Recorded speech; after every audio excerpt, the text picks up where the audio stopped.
I believed in mass communication until the age of rationalism. Seeing government exercised power, restricting overseas affairs and wars. Government is adamant about lines, having to fight against communism. Rivalry is our natural interest. With repeated facts came condemnation of anyone who criticized or scorned. Anyone who questioned executive officials. Nobody says anything publicly, nor admits that protesters have a point. Today, valid points are not acknowledged, never to be publicly admitted. Those who protest the wars have been silenced with the resistance of new evidence. Americans see soldiers as good guys, spreading democracy around the world. Soldiers inflict unnecessary death under higher orders of destruction. It is then viewed as a deviation through the eyes of government media. Dark threads run through military doctrine, defending selective use of terror. I have been oblivious many years to hidden traditions of rivalry.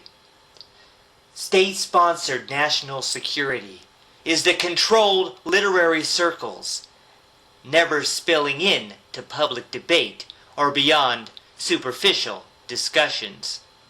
Journalist investigations are skewed, dominated by feel-good messages, forbidden from exposing abuses by the intervention of sponsorship. I know counterinsurgency warfare is banned by the government industries. The enemies, killed and mutilated, are ignored by its pacification. The ruthless strategies are accepted by respected military figures.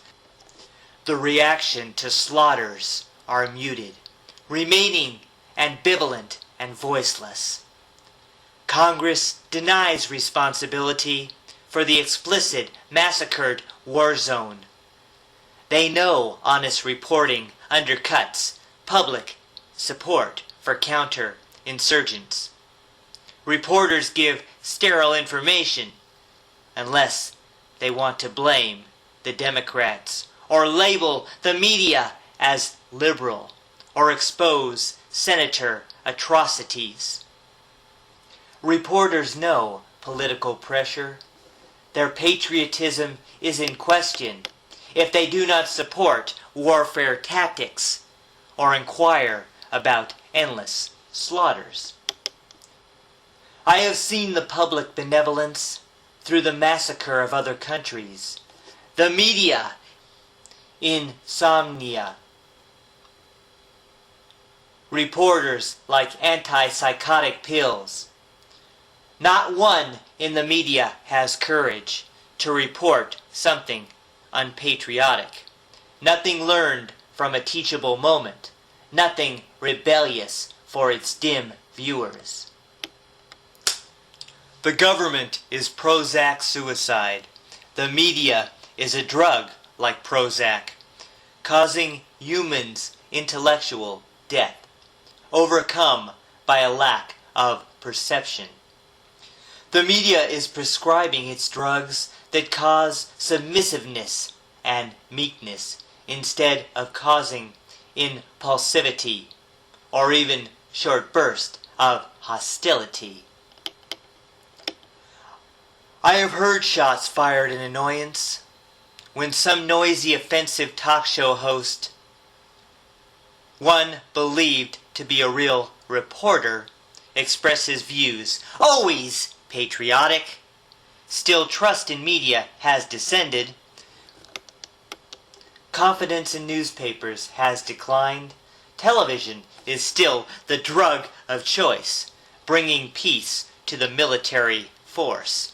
Information becomes a distraction, a form of well-being entertainment, rather than released emancipation.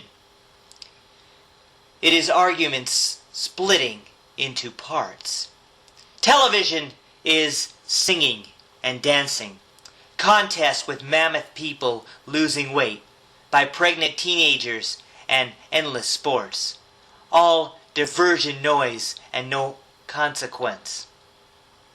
All media displaces human beings. The eye of mind is not activated. One has no control over the pacing. One cannot pause and reflect on image. Eyes are fixated on garrulous screens with no talk except during commercials. Thanks to the close, convenient mute button, no mass media is as persuasive. The television screen is intrusive.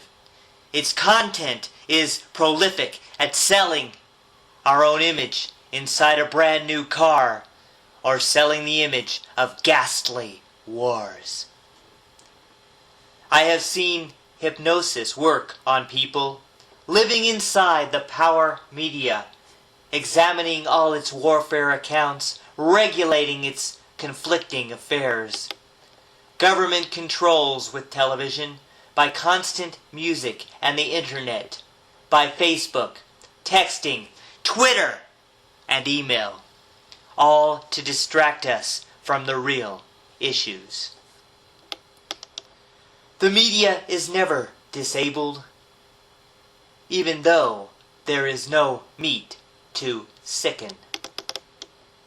It cannot be isolated enough for its soul to be deactivated. Torture death plays like a comedy show. Everything becomes a blip of laughter, a gush of tedious entertainment. In this unhealthy system, fluff weighs more. Its draw benefits the war criminals, as the lurid culture becomes hostile to thinking beyond media appeal, to talking beyond one's lack of knowledge. Media has led some humans astray. It has persuaded many not to care, as some are seduced into nurturing an immoral ghost while human souls die.